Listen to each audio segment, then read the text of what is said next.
Ako po muna yung magsasalita ngayon. Hindi po muna si Pastor Richard. Kamukha naman po, di ba? Okay naman, di ba? Medyo mailito-lito pa kayo eh.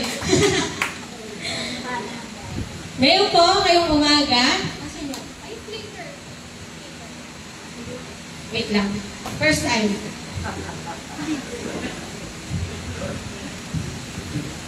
So ngayon po, ako nga po muli, si Sister Ivy, anak ko ni Pastor. Ako po yung ano niyo ngayon. Parang sa restaurant, alam niyo yung waiter. Kasi dito sa church, pag sino kayo nakatayo dito, waiter lang yun. Kayo yung na-order. Pero kahit iba-iba yung nakikita niyo sa harap, isa lang po yung cook. Isa lang ang chef. At ang Panginoon nating si Jesus Christ lamang ang nagbibigay po ng hain sa inyo. Kami po tagadala lamang. So ngayon, ready na po tayong umorder ngayong umaga ng Word of God? Amen. Amen. So ngayon po, gusto ko lang i-share ang topic natin ay God's power in your weakness sa 2 Corinthians 12, 7 to 10. Normal na, hindi naman parang. Isa po ito sa konsepto ng pagiging isang Kristiyano, yung kapangyarihan ng Diyos sa oras na ikaw ay mahina. Kasi po dito sa mundo, ang pinahalagahan natin yung lakas eh. Physical na lakas. Ay, malakas to, magpatulong ka dyan. Pinahalagahan din natin. Narinig niyo na ba yung gusto ko maging tulad mo, ang tatag mo sa lahat ng problema. Kung baga dito, ang itataas natin, yung mga malalakas. Malakas na sa aspetong physical, emosyonal, pinansyal. Ang mundo, nakakalungkot man, pero pag ikaw mahina, sabihin na natin wala talagang hanghalaga sa mundo.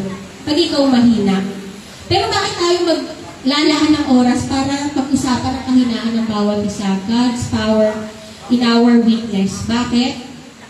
Dahil sa mundo man, wala mang silbi yung mga mahihina, lagi mauungusan ng malalakas. Sa mata ng Diyos, kung sino yung mahina, sino yung napakaraming napagdaan ng problema, sila yung gagamitin para sa kalwalhatian ng Panginoon. Amen? Tingnan po natin yung verse ngayon. 2 Corinthians 12, 7 to 10. Ay, English pa ito. To keep me from being too elated by the surpassing greatness of the revelations, a thorn was given me in the flesh, a messenger of Satan to harass me. To keep me from being too elated. 3 times I pleaded with the Lord about this, that it should leave me. But He said to me, my grace is sufficient for you, for my power is made perfect in weakness. Therefore, I will boast all the more gladly of my weaknesses, so that the power of Christ may rest upon me. For the sake of Christ, then, I am content with weaknesses, with insults, with persecutions, and hardships and calamities. For when I am weak, then I am strong. Sa Tagalog po, ngunit upang hindi ako sino pa nagsasalita dito? 2 Corinthians. Si Apostle Paul, si Pablo po. Sabi ni Pablo, ngunit upang hindi ako magyabang sa dami ng kamanghang mga bagay na nasaksihan ko, ako'y binigyan ng pahirap sa aking katawan, na nagsisilbing sugo ni Satanas upang pahirapan ako. At nang sa gayoy hindi ako maging palalo. 3 beses kong dinalangin sa Panginoon alisin ito, ngunit ganito ang kanyang sagot. Ang kagandahang loob ko ay sapat na para sa iyo, sapagkat lubusang nahahayag ang aking kapangyarihan kapag ikaw ay mahina. Kaya buong galak kong ipagmamalaki ang aking kahinaan upang manatili sa akin ang kapangyarihan ni Kristo. Alang-alang kay Kristo, ako'y may kasiyahan sa gitna ng kahinaan, sa gitna ng pagkutya, sa gitna ng kahirapan, pag-uusig at kagipitan. Sapagkat kapag ako'y mahina, doon ako nagiging malakas. Pwede po ba tayong manalangin muna? Panginoon, maraming salamat po sa oras na ito, Lord God. Nawa po, Panginoon, ay tanging ang salita niyo lamang po ang marinig ng bawat isa, Panginoon. Ito po ang mensahe niyo, Panginoon, sa bawat isa at maging para sa akin, Lord God. At nawa po, Panginoon, ihanda niyo ang puso ng bawat isa para po sa mensahe nito, Lord God. Nawa po, Panginoon, samahan niyo kami mula umpisa hanggang sa katapusan ng inyong Espiritu Santo lamang ang aming susundin. Ito lamang po ang aming panalangin sa pangalan ni Jesus. Amen. So, napakagandang verse, 2 Corinthians 12:7-9, na si Pablo daw ay merong pinag-pray sa Panginoon na 3 beses tanggalin, hindi tinanggal. Na sabi ni Pablo, pag ako mahina, doon ako nagiging malakas. Ito po ay kintsugi. Alam niyo po yung kintsugi. Isa pong normal na illustration na rin siya, pero gamitin natin ngayon. Sa Japan po, kapag merong isang pottery, yung isang tawag doon, yung mga bowl, yung mga tawag dyan? Banga. Sorry. Yung mga banga. Pag sila nasisira, yung mga banga, ang gagawin ng iba, natapon. Wala ka ng silbi. Sira ka na. Pero sa Japanese, sa kultura po nila, sa kintsugi na tinatawag nila, kahit masira ang mga banga, gagamit sila ng mahahalagang ginto o silver. Gagamitin nila yun para buuin yung banga. Ngayon, ang kakaiba dito, oras na nasira na siya, para sa atin, hindi naman tayo Japanese, pag nasira yung banga, wala na itong halaga. Sa kanila, pag nasira yung banga, pagkakataon nito para taasan ang halaga. Kasi oras na gamitin nila yan, lagyan nila ng ginto, sobrang mahal na po ng mga ganyan, kintsugi. At alam niyo pa yung dito, kakaibang konsepto na pinapakilala sa atin ito. Yung mga sira niya, hindi nila itatago. Lalo nilang ipapakita sa mundo na ito nga pala ay nasira, pero binuo ulit. Ang pagkasira pala ng isang banga ay pwede natin ihalin tulad sa atin mga Kristiyano. Ilang beses ka bang nasira? Ilang beses ka bang nataliso? Ilang beses ka bang nadumihan? Pero sabi ng Panginoon, ay sira, tataasan ko ang halaga mo. Lalagyan kita ng ginto, lalagay ko sa iyo lahat ng pampataas ng halaga. Bakit? Dahil minsan sabi ng Panginoon, yung mga pagsubok, hindi ko tatanggalin, pero gagamitin ko. Hindi ko buburahin, ipapakita pa natin sa mundo ano ang nagagawa ng isang Kristo. Amen? So, mag-closing prayer na po tayo. Joke lang. Simula ka lang po.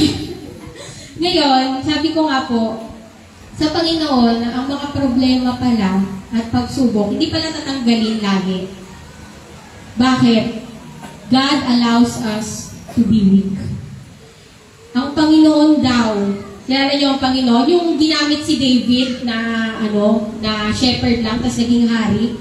Tapos kilala niyo rin ang Panginoon, yung pinalaya yung buong Israel sa mga Egyptians, yung pinaka-powerful na being dito sa mundo at sa labas pa ng ating mundo. Sasabihin pala sa atin ngayon na maging mahina ka, anak. Parang, teka Lord, di ba magpalakas ka? Di ba gusto mo ako maging yung Christian na may magagawa sa mundo? Paano ako may magagawa sa mundo kung hahayaan mo kung maging mahina?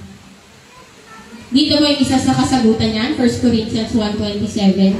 Subalit, pinili ng Diyos ang mga naturingang hangal sa sanlibutan upang hiyain ang marurunong. At pinili niya ang mga naturingang mahihina upang hiyain ang malalakas. Balik po tayo sa ating main text. Sa verse 7, sabi ulit ni Pablo, Ngunit upang hindi ako magyabang sa dami ng kamanghamanghang mga bagay na nasaksihan ko, ako'y binigyan ng pahirap sa aking katawan na nagsisilbing sugo ni Satanas upang pahirapan ako, at nang sa gayoy, hindi ako maging palalo. Ano yung sa English version, ano yung binigay kay, to keep me from being too elated? A thorn was given me in the flesh. A messenger of Satan to harass me, to keep me from being too elated. Anong binigay sa kanya? Binigyan daw po siya ng thorn. Si Pablo, binigyan daw ng thorn. Gamit po ang messenger daw po ni Satan. Ngayon, ano po ba yung thorn?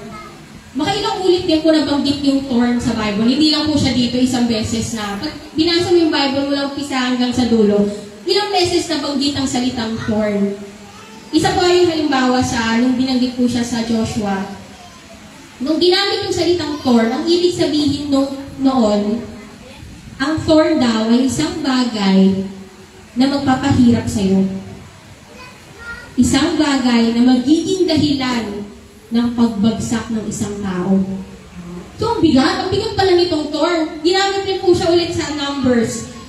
Tao naman ang tinutukoy. Ang mga thorns pala, pwede pala yung mga tao na ikaw na naglalakad ng maayos sa Panginoon, pinipilit mo sa grace ng Panginoon maging righteous, sila yung mga tao na huhusgahan ka, ipe-persecute ka. Lumabas na naman po yung salitang thorn. Ngayon dito, ginamit siya dito, yung thorn na yun, si Pablo po, imposible hindi niya nabasa yung mga binabit ko ngayon. Kaya sabi ni Pablo, meron akong isang bagay na nagpapahirap sa akin. Merong isang bagay na magiging dahilan ng pagbagsak ko. Ngayon, ano po ba ang thorn mula sa mga naintindihan natin hanggang ngayon? Ang thorn po ay hindi siya talaga kasalanan. Hindi rin siya parang bisyo. Ang sasabihin ko po sa inyo ngayon, ang thorn, sa bawat buhay natin, alam ko makaka-relate tayo. Pag sinabi mong meron kang thorn, meron kang isang limitasyon. Meron kang kahinaan. At kahit anong gawin mo, wala sa kapangyarihan mo baguhin ang sitwasyon na yun. Yun po ang thorn. Kasi ang kasalanan, nasa posisyon ka baguhin eh. Ang nagkasala ako, i-ayusin ko. Pero pag sinabing thorn, yung tinutukoy ni Pablo, nasa posisyon ako na kahit anong gawin ko, hindi ko ito mababago. Ano po yung mga pwede natin gawing halimbawa sa thorn na ito? Pwede itong sakit. Pwede rin pong physical na limitasyon. PWD. Pinanganak ka na putol ng isang paa, pinanganak ka na mahina ang tenga, pinanganak ka na bulag. O kaya bigla na lang nagising ka isang araw, meron ka ng sakit na hindi gumagaling. Pwede rin naman na emotional, na thorn. Una, physical. Pwedeng hindi lahat tayo makarelate. Salamat sa Panginoon kung lahat tayo healthy dito. Pwedeng wala tayong sakit, para mas malakas ka pa sa kalabaw. Pero pwede rin pong emotional ang tinutukoy na thorn dito. Kasi walang pinagdit eh. Wala pong paliwanag talaga sa Bible. Ano yung thorn na sinasabi ni Pablo? Pwede rin po kasi siya maging emotional na thorn. Ano po ba yung emotional na thorn? Pwedeng nasaktan ka tapos hindi ka pa rin gumagaling. Pwede merong tao na pinahirapan ka maigi tapos hindi man lang magawang lumapit sa iyo at humingi ng tawad. Ilang taon na yun, yung sakit sa mga puso natin, sa isipan natin, pwedeng alaala na hindi mo gustong maalaala ka. Gusto mong mabura yung alaala na yun na, bakit nangyari sa akin to? Pwede rin naman po, pwedeng physical, pwedeng emotional, pwede rin po ang limitasyon na yun ay sa sarili natin. Meron talaga taong pinanganak na matalino, meron pinanganak na hindi. Limitasyon mo yun. Wala tayong magagawa, hindi mo kasalanan yun. Na may limitasyon ako sa sarili ko, wala akong talent sa ganyang bagay, wala akong talino sa ganyang bagay. At ang tawag doon, limitasyon. At pag meron kang limitasyon sa buhay mo, yung problema na yun na kahit anong gawin mo hindi magawa, ang malimit may isip natin, pag tumingin ka sa iba, bakit ako? Bakit sa akin? Bakit siya wala nung nararamdaman ko? Bakit siya nagagawa yung hindi ko nagagawa? Yun ang diyan sa isip ni Pablo noong oras na yun na, bakit sa lahat ng nasaksihan ko, meron pa rin akong bagay na hindi ko magawa? Meron pa rin naglilimita sa akin. At ang pinakamasakit pa doon, hindi lahat ng thorn, ganun lang eh. Merong thorn na sobrang sakit.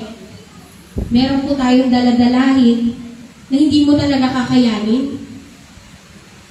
Meron tayong thorn na parang, Panginoon, iba ang buhay ko pag tinanggal mo to. Pero bakit ayaw maalis? Pag ako pinanganak sa marangyang pamilya, iba ang buhay ko ngayon. Panginoon, kung ako pinanganak na maganda, na matalino, na may maayos at buong pamilya, iba ang buhay ko ngayon. Pero bakit daladala ko to? Daladala ko mula nung ipinanganak ako, daladala ko ng 10 taon na, daladala ko ng 20 taon na, pero hindi siya nawawala. Ngayon, ang masasabi lang po natin ay sa libro ng Panginoon, ang mga thorn po ay hindi talaga inaalis. Sensya na po tayo, talagang lahat po tayo mayroong mga thorns, meron tayong daladalahin. Kasi ang ginagamit ng Panginoon, ang kahinaan natin para sa kaluwalhatian niya. Kasi ganito ang isip, kakaiba po ang isip ng Panginoon eh. Palagay natin na lahat po tayo dito halos graduate ng Cavite High, di ba? Graduate po tayo ng Cavite High. Ngayon sa Cavite High, merong pag matalino, anong section?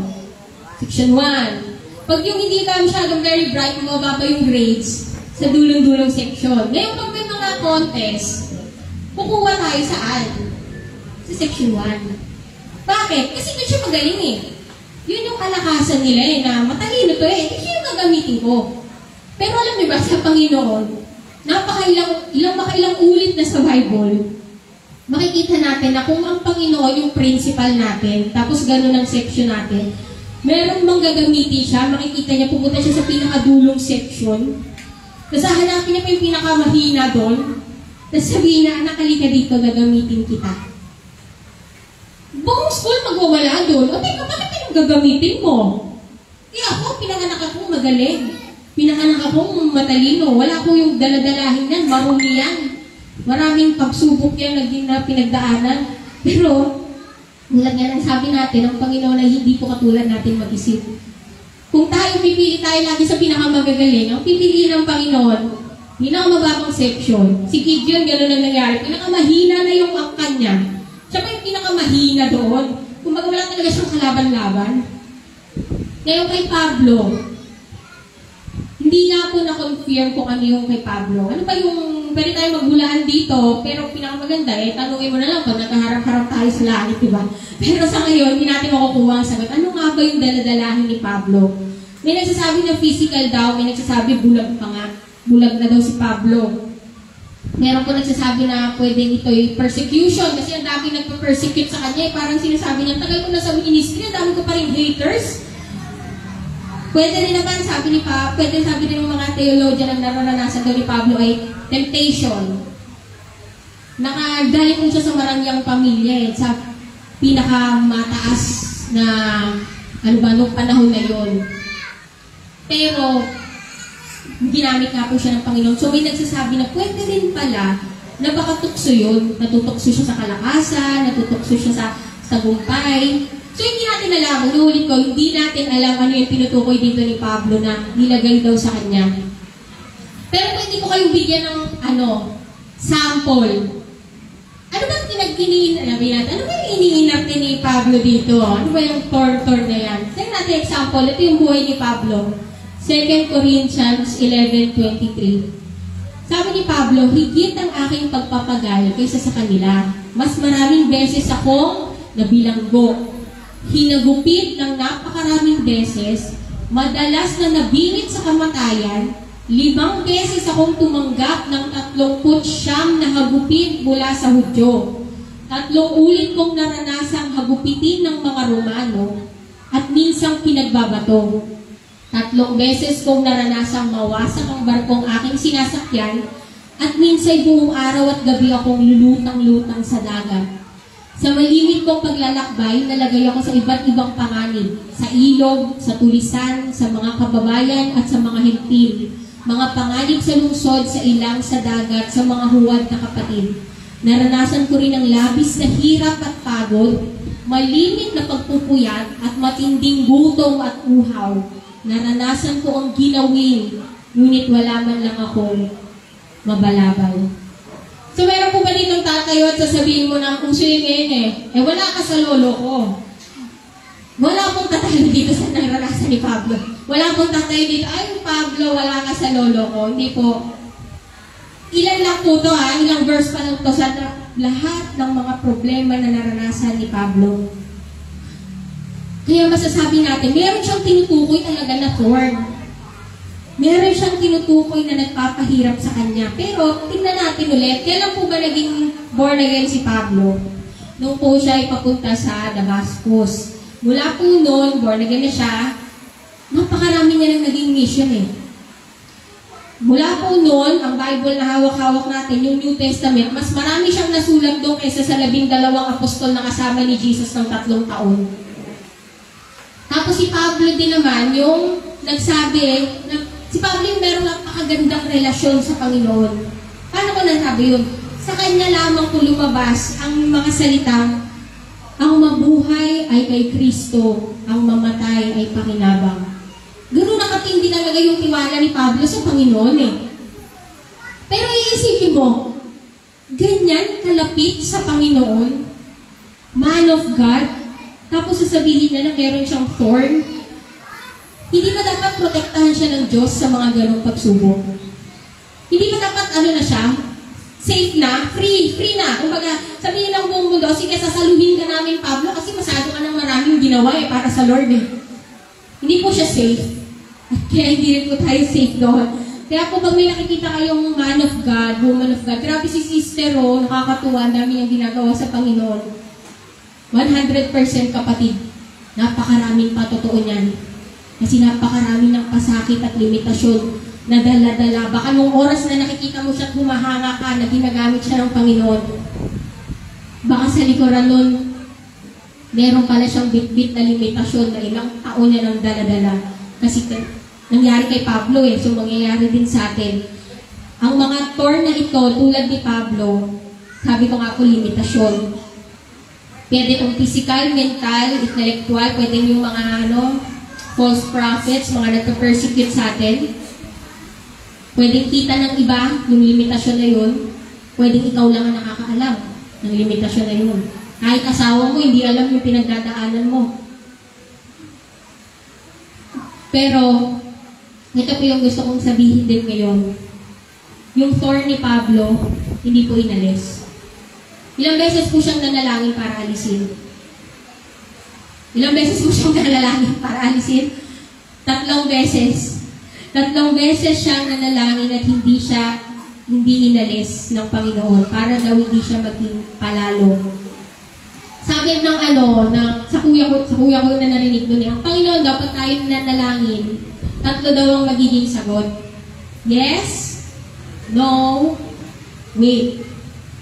So parang kung kilala natin si Pablo na talagang ang ganda-ganda ng record niya sa Panginoon, hindi ba dapat lahat yes na doon? Pero, sabi ni Pablo, Panginoon, tanggalin mo na itong kahirap sa aking buhay. Ang sabi ng Panginoon, hindi yes. Hindi rin siya sinabihan ng Panginoon na, wait, Pablo, may papagawa pa ako sa iyo mawawala din yan. Ang sabi ng Panginoon, rektang-rekta, sinabi sa kanya, hindi. Hindi ko aalisin yan. Hindi ko aalisin yung bagay na naglilimita sa iyo. 3 beses po nakiusap, nanalangin si Pablo, sabi ng Panginoon, hindi. Nanalangin na naman siya. Bakit ulit-ulit ang panalangin? Kasi hirap na si Pablo. Pangalawang beses nanalangin siya, alisin mo na po ito, Panginoon, na nagpapahirap sa akin. Ano sabi ulit ng Panginoon? Hindi. Pangatlong beses nanalangin na naman siya, sabi ng Panginoon, hindi. Bakit?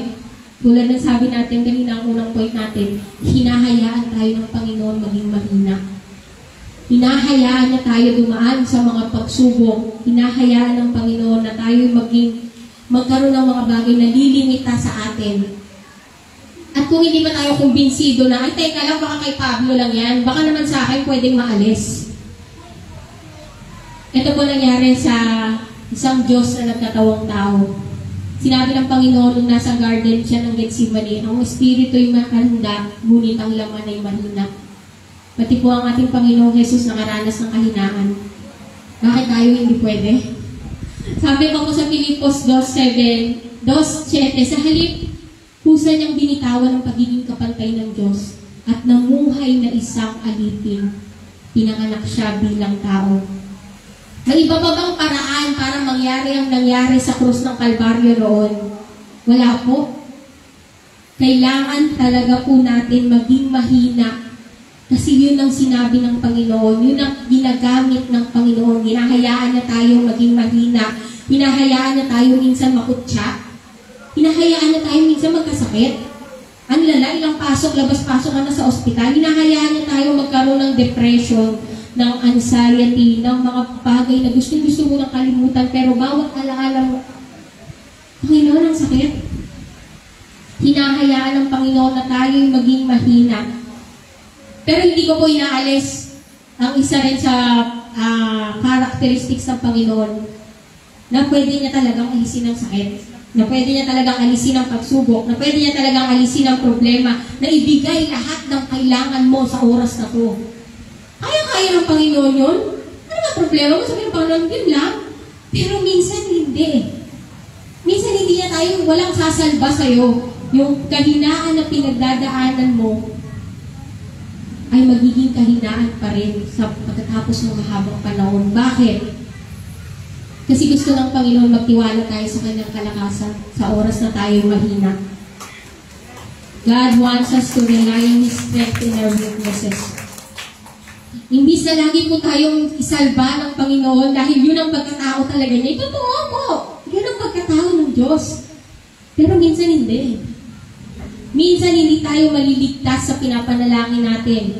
Pero ang sabi ni Pablo sa 2 Corinthians, sabi daw sa kanya ng Panginoon, my grace is sufficient for you. Ano daw ang sapat? Ang kagandahang loob daw ng Panginoon ay sapat sa ating lahat. Pwede po tayo baliktad natin pag-aralan itong verse na to. Pwede po dito ako magsimula. Okay lang. My grace is sufficient for you. Nangyari kay Pablo, mangyayari sa'yo. Nangyari kay Pablo, mangyayari sa akin. Minsan kasi pag tayo'y malakas at kompleto ang lahat ng kailangan natin, hindi naman tayo asa sa Panginoon eh. Kaya ko na. Panginoon, huwag ka nang mag-abala. Kaya ko na to.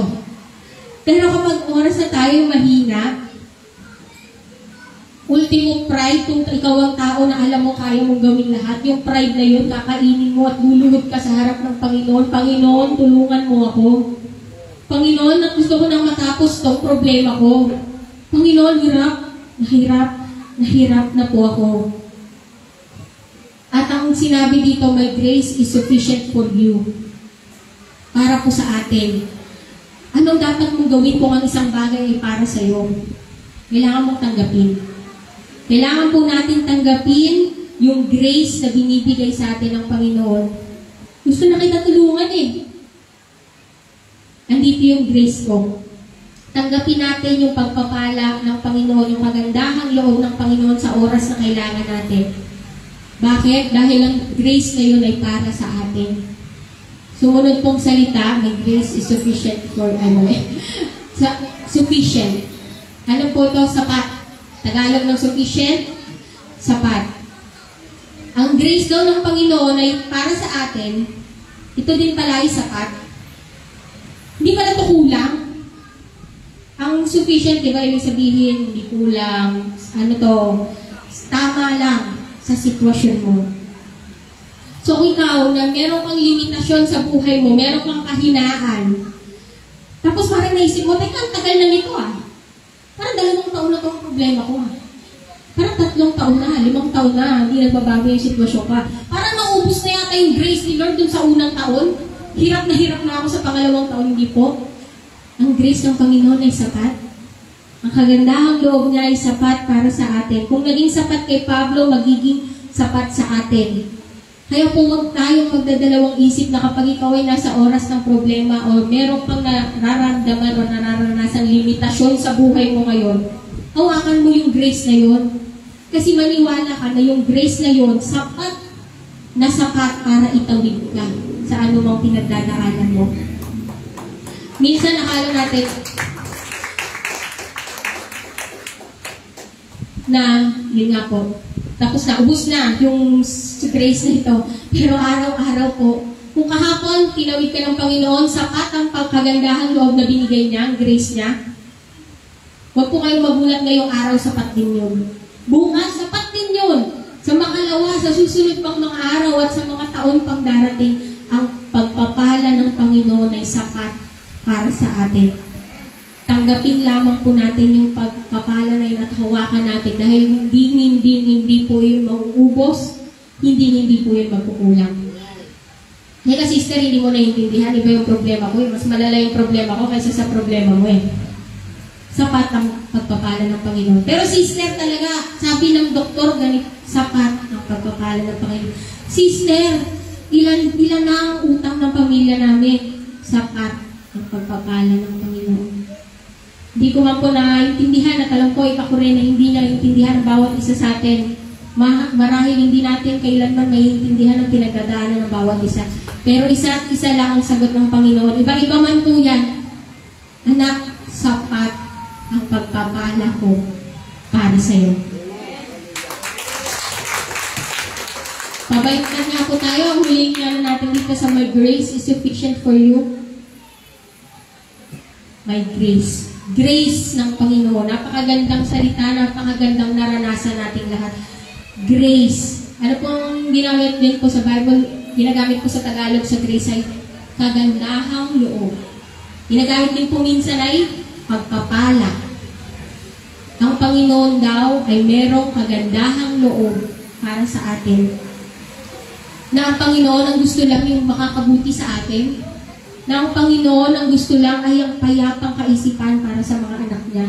Na ang Panginoon, hindi man kaparehas ang pag-iisip ng Panginoon na hindi katulad ng sa atin, pero magkakasiguro tayo, palagi at palagi meron pong grace. 1 Peter 5:10.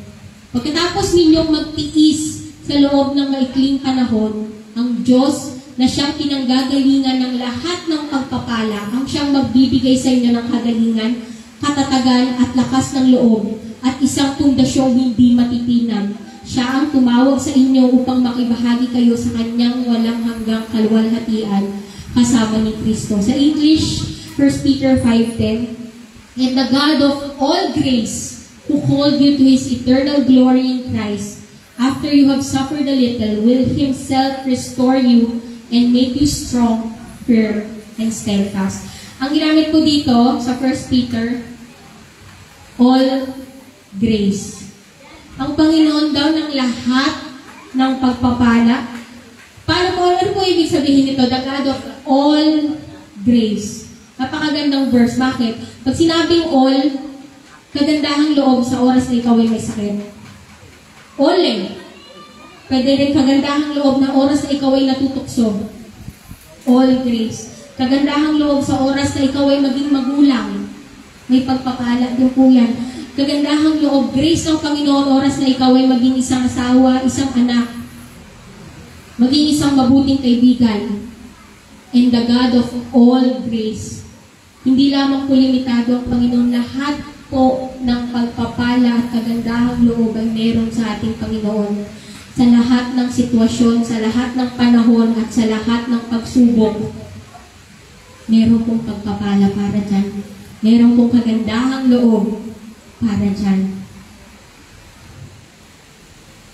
Sabi rin po ni Pablo, babalik po tayo sa main text, my power is made perfect in weakness. Verse 9 po sa Tagalog, sapagkat lubusang nahahayag ang aking kapangyarihan kapag ikaw ay mahina.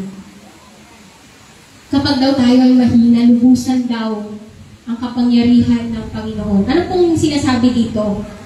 Maging matatag tayo sa Panginoon. Tanggapin mo yung kahinaang iyon. Kakaibawan po ito kasi sa iba, sa mga napakasarap pakinggan, mga Christians, malimit masarap pakinggan na ayaw ng Panginoon, ikaw ay naghihirap. Ayaw ng Panginoon na ikaw ay, may ganyang pagsubok. Ayaw ng Panginoon. Totoo naman po. Pero ang isip niya hindi tulad natin. Dahil ang lubusang pagpapahayag na kapangyarihan ng Diyos ay hindi kapag malakas ka. Hindi kapag mahina ka. Kung tanggapin natin ang oras na mga tayo ay limitado, yung isip mo wala sa ayos, yung katawan mo wala sa ayos, yung problema mo, pamilya mo, anuman po yan ang wala sa ayos, tanggapin mo na limitado ka at mahina ka. Dahil kung oras lang yun, pwede natin sabihin, lubusang nahahayag ang kapangyarihan ng Panginoon sa buhay ko ngayon. Wala na pong ibang pagkakataon pwede natin sabihin yan, pag oras lamang na tayo ay mahina. Dahil oras na yan tayo magtitiwala sa Panginoon. 2 Corinthians 12:10. Ito rin po yung main text natin. Alang-alang kay Kristo, ako'y may kasiyahan sa gitna ng kahinaan, sa gitna ng pagkutya, sa gitna ng kahirapan, sa gitna ng pag-uusig, sa gitna ng kagipitan. Sapagkat kapag ako ay mahina, doon ako nagiging malakas. Kapag po tayo ay naging mahina, aminin po natin na itong oras na to, wala na akong lakas. Kung kilala mo yung sarili mo na magaling, meron talagang oras na wala kang mapapakitang galing. Meron talagang oras na wala kang makapakitang kaayusan sa buhay mo. Pero yan po yung oras na pag ako'y mahina, doon tayo magiging malakas. Kailangan maging tapat lang po tayo kahit na tayo ay mahina. Kaya pa rin po natin magbigay ng kaluwalhatian sa Panginoon kahit tayo mahina. Bakit? Kasi yung kahinaan na yun, tulad nga po nung hinsugi natin, hindi po itatago yan ng Panginoon eh. Sabi ng Panginoon, gagamitin ko yan, anak. Yung nakaraan mo, yung problema mo, yung kahirapan mo, yung sakit na yan, hindi natin itatago yan. Papakita natin yan. Gagamitin ko ang lahat na nagpapahina sa'yo. Gagamitin ko ang lahat na naglilimita sa'yo. Gagamitin ko ang lahat ng panahon na sasabihin mo sa akin, bakit ako, ba't hindi ito natatapos? Gagamitin ko yan. Bakit? Para kung pag may nakakita sa atin ng mga unbeliever, sasabihin nila, pwede din pala akong magamit ng Panginoon. Pwede pala? Kasi pag ikaw ay perfecto at walang mali sa iyong buhay, lahat mo ay sasabihin, buti pa siya, no? Ako kasi, ang hirap ng buhay ko eh. Kaya hindi naman ako magsisimba. Ayusin ko muna. Pero pag ikaw, makikita ka ng mga tao na hindi naniniwala sa kapangyarihan ng Panginoon. Makikita na, ito ang dami problema nito eh. Ito hirap na hirap din ito eh. Hindi ba ito labas-pasok sa ospital? Pero bakit naglilingkod pa rin siya ng tapat sa Panginoon? Baka pwede din ako. Pwede din pala akong gamitin ng Panginoon. Sumama kaya ako sa simbahan na yan. Makilala ko kaya ang Diyos na yan. Kasi aminin natin sa hindi lahat tayo at lahat ng tao sa mundo meron tayong kahinaan. Pero pinipiling natin itago. Ngayong oras na po ito, wag po natin itago ang kahinaan natin. Kilala niyo ang sarili niyo higit sa iba. At ito sabihin natin na yung kahinaan na yan ay gagamitin ng Panginoon.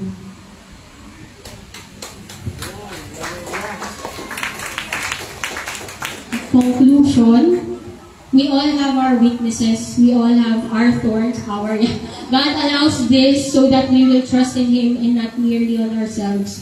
That we may boast in His grace and not in our own way. Si Pablo nanalangin 3 beses. Pablo hirap na. 3 beses na nalangin si Pablo. Sabi ni Pablo, Panginoon, tanggalin mo na itong pagpapahirap sa akin. Sabi ng Panginoon, Pablo, ang pagpapala ko ay sapat para sa iyo. Kung ano man ang pinagdadaanan mo ngayon, kung ano man yung pagsubok na meron ka ngayon, kung ginawa ng Panginoon kay Pablo, gagawin din po sa inyo. Bibigyan ka ng Panginoon ng kalakasan para tumayo pa ng isa pang araw. Sa pang-araw para papurihan ng Panginoon sa gitna ng kahirapan, sa gitna ng kahinaan natin. Kailangan ko last 2 verses, Matthew 17:20. Tandaan ninyo kung kayo'y may pananampalataya sa Diyos na sinlaki ng buto ng mustasa, maaari niyong sabihin sa bundok na ito, lumipat ka roon at ito'y lilipat na. Tunay na walang bagay na hindi ninyo magagawa. Ang ganda, di ba? Paano ko sabihin ko sa inyo yung bundok hindi pala aalisin? Ikaw to na napakaliit, na napakahina tong bundok sa harapan mo, ang laki-laki. Panginoon, alisin mo na yung bundok na to sa harapan ko. Sabi mo, sabihin ko lang, lumipat ka at ito'y lilipat. Pero mga kapatid, gusto kong matanggap natin ang katotohanan ito. Hindi mo lahat ng bundok ililipat ng Panginoon. Minsan yung bundok na nasa harapan mo ng ilang araw mo nang pinapanalangin na tanggalin, hindi inaalis. Pero ito yung sasabihin ko sa inyo. Nakikita mo man ang bundok na yan na napakalaki at ikaw ay napakaliit at napakahina. Masisigurado ko sa inyo, hindi man siya alisin ng Panginoon. aakyatin mo yung bundok na yan. Bibigyan ka ng kalakasan ng Panginoon. Hindi man maalis ang bundok na yan. Pero sa kahinaan na meron tayo ngayon, aakyatin mo yan at magtatagumpay ka.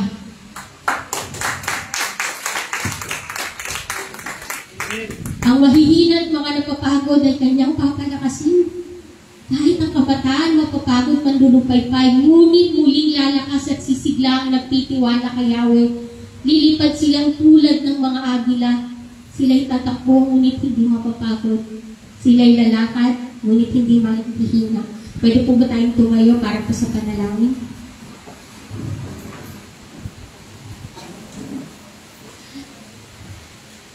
Sa oras na ito, mga kapatid, alam ko lahat tayo merong limitasyon. Meron tayong pinagdadaanan, meron tayong pagsubok. Baka po pwede sabay-sabay nating ipanalangin sa Panginoon na hindi man niya tanggalin ang bundok, sama-sama nating aakyatin ang mga bundok sa buhay natin. Yumuko po tayo at ipanalangin ang panalangin ito, Panginoon.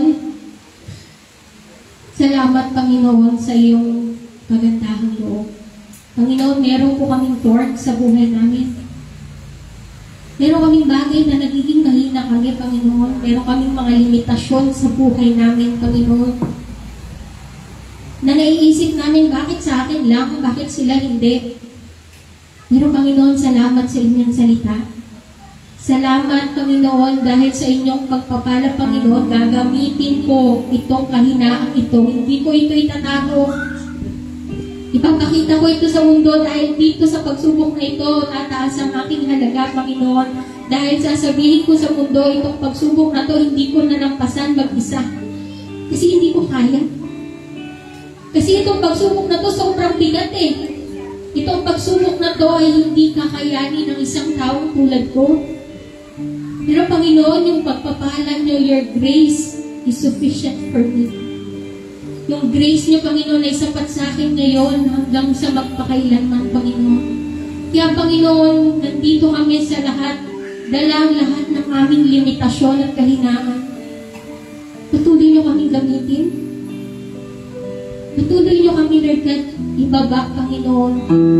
Patuloy niyo kami, Lord God, bigyan ng kababaang loob, Panginoon.